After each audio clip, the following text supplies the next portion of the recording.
Good morning and welcome to Daily Scriptures. We're going to be in 1 Kings 3:1 through 4:34. Now Solomon made a treaty with Pharaoh, king of Egypt, and married Pharaoh's daughter. Then he brought her to the city of David until he had finished building his own house, and the house of the Lord and the wall all around Jerusalem. Meanwhile, the people sacrificed at the high places because there was no house built for the name of the Lord until those days. And Solomon loved the Lord, walking in the statutes of his father David, except that he sacrificed and burned incense at the high places. Now the king went to Gibeon to sacrifice there, for that was the great high place. Solomon offered 1,000 burnt offerings on that altar.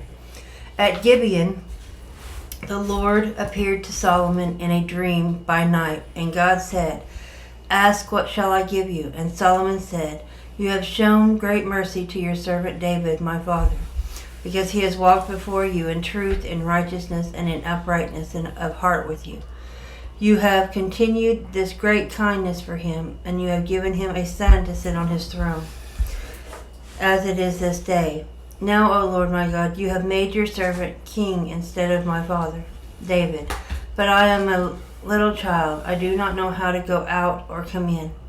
And your servant is in the midst of your people, whom you have chosen, a great people, too numerous to be numbered or counted. Therefore give to your servant an understanding heart to judge your people, that I may discern between good and evil. For who is able to judge this great people of yours?" The speech pleased the Lord, and Solomon had asked this thing. Then God said to him, "Because you have asked this thing, and have not asked long life for yourself, nor have asked riches for yourself, nor have asked the life of your enemies, but have asked of yourself understanding and discern justice, behold, I have done according to your word. See, I have given you a wise and understanding heart, so that there has not been anyone like you before you, nor shall be like you arise after you. And I have also given you what you have not asked, both riches and honor, so that there shall not be anyone like you among the kings all your days. So if you walk in my ways and to keep my statutes and my commandments, as your father David walked, then I will lengthen your days." Then Solomon awoke, and indeed it had been a dream, and he had come to Jerusalem and stood before the ark of the covenant of the Lord, offered up burnt offerings, offered peace offerings, and made a feast for all his servants. Now 2 women who were harlots came to the king and stood before him, and one said, "O my lord, this woman and I dwell in the same house, and I gave birth while she was in the house. Then it happened the 3rd day after I had given birth that this woman also gave birth, and we were together. No one was with us in the house except the 2 of us in the house. And this woman's son died in the night because she lay on him. So she arose in the middle of the night and took my son from my side, while your maidservant slept, and laid him in her bosom, and laid her dead child in my bosom. And when I rose in the morning to nurse my son, there he was dead. But when I had examined him in the morning, indeed he was not my son whom I had born." Then the other woman said, "No, but the living one is my son, and the dead one is your son." And the first woman said, "No, but the dead one is your son, and the living one is my son." Thus they spoke before the king. The king said, "The one says, 'This is my son who lives, and your son is the dead one.' The other says, 'No, but your son is dead, and this is the dead one, and my son is the living one.' Then the king said, 'Bring me a sword.' So they brought a sword before the king, and the king said, 'Divide the living child in 2, and give half to one and half to the other.' Then the woman whose son was living spoke to the king, for she yearned with compassion for her son. And she said, 'O my lord, give her the living child, and by no means kill him.' But the other said, 'Let him be neither mine nor yours, but divide him.' So the king answered and said, 'Give the first woman the living, and by no means kill him. She is his mother.' And all Israel heard the judgment which the king had rendered, and they feared the king, for they saw that the wisdom of God was in him to administer justice. So King Solomon was king over all Israel, and these were his officials: Azariah the son of Zadok the priest, Elihoreph, and Ajah, and the sons of Shisha, scribes, Jehoshaphat the son of Elud, and the recorder, Benaniah the son of Jehoiada over the army, Zadok, Abiathar, and the priest, Azariah son of Nathan over the officers, Zabad the son of Nathan, a priest and the king's friend, Ashar over the household of Adoniram, the son of Abda over the labor force. And Solomon had 12 governors over all Israel, who provided food for the king and his household. Each one made provision for 1 month for the year. These are their names: Ben-Hur in the mountains of Ephraim, Ben-Decker in Makaz, Shalabim, Beth Shemesh and Elon Beth Hanan, Ben Hasid in Arubath. To him belonged Sokoth and all the land of Hepher. Ben Abinadab in all the regions of Dor. He had Tathith, the daughter of Solomon, as wife. Bana, the son of Elud and Tanakh. Megiddo and all of Bethshean, which is beside Zartan, below Jezreel, from Bethshean to Abel Mahola, as far as the other side of Jokneam. Ben-Gibber in Ramoth Gilead. To him belonged the towns of Jair, the son of Manasseh, in Gilead.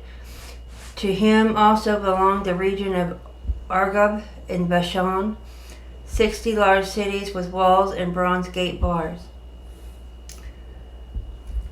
Ahinadab, the son of Edo in Mahanaim, and Ahimaaz in Naphtali. He also looked Basemath, the daughter of Solomon, as wife. Bana, the son of Hushai in Asher, in Aloth, Jehoshaphat, and son of Paruah in Ishkar. Shimi, the son of Elah, in Benjamin. Geber, the son of Uri, in the land of Gilead, in the country of Sihon, king of the Amorites, and of Og, king of Bashan. He was the only governor who was in the land. Judah and Israel were as numerous as the sand by the sea in multitude, eating and drinking and rejoicing.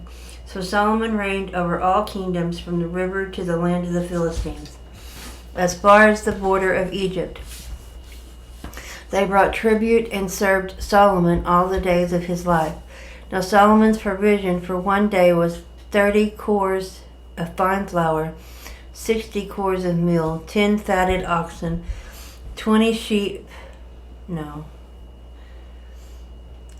oxen from the pastures, 100 sheep, besides deer, gazelles, roebucks, and fatted fowl.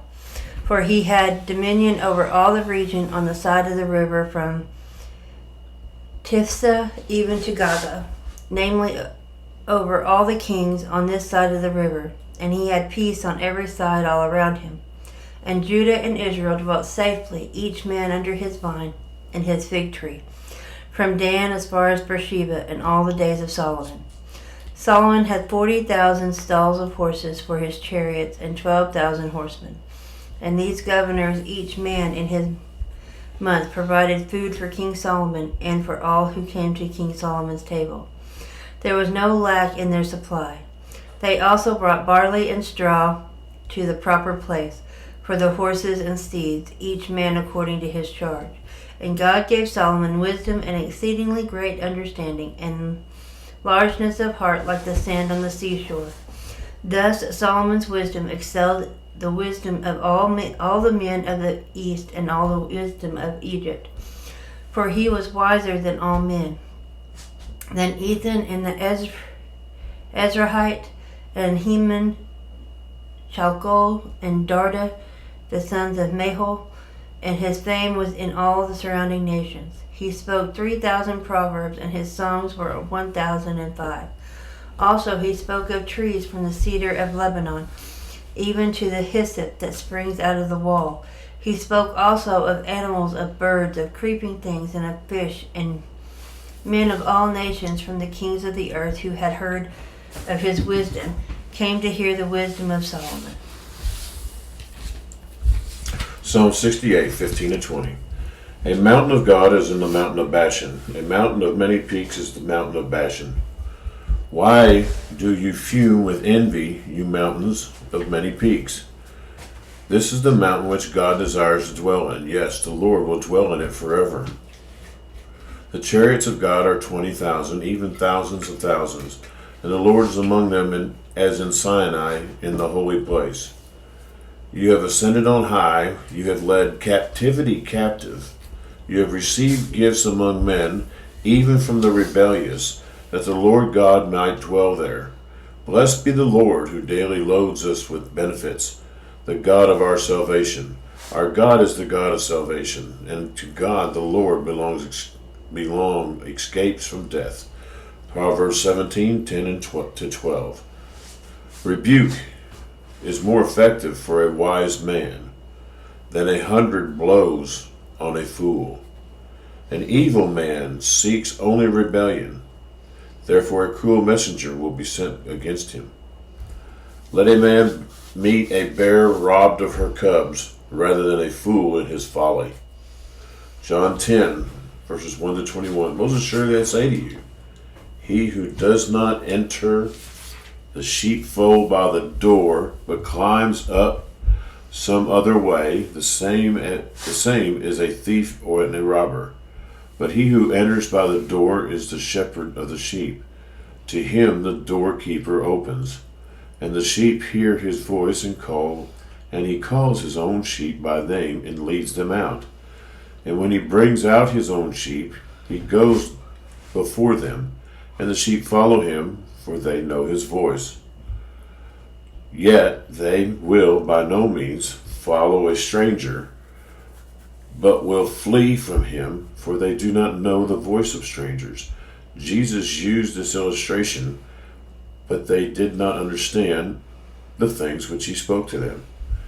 Then Jesus said to them again, most assuredly I say to you, I am the door of the sheep. All whoever came before me are thieves and robbers, but the sheep did not hear them. I am the door. If anyone enters by me, he will be saved, and will go in and out and find pasture. The thief does not come except to steal, kill, and destroy. I have come that they might have life, and they might have it more abundantly. I am the good shepherd. The good shepherd gives his life for the sheep, but a hireling, he who is not the shepherd, the one who does not own the sheep, sees the wolf coming, and leaves the sheep and flees. And the wolf catches the sheep and scatters them. The hireling flees because he is a hireling, and does not care about the sheep. I am a good shepherd. I am the good shepherd, and I know my sheep, and am known by my own. As the Father knows me, even I know the Father, and I lay down my life for the sheep. The other sheep I have, which are not of this fold, them also I must bring, and they will hear my voice, and there will be one flock and one shepherd. Therefore my Father loves me, because I lay down my life, that I may take it again. No one takes it from me, but I lay it down of myself. I have power to lay it down, and I have power to take it again. This command I have received from my Father. Therefore there it was a division again among the Jews because of these things. And many of them said, he has a demon and is mad. Why do you listen to him? Others said, These are not the words of one who has a demon. Can a demon open the eyes of the blind? Thank you, folks, and we'll see you next time.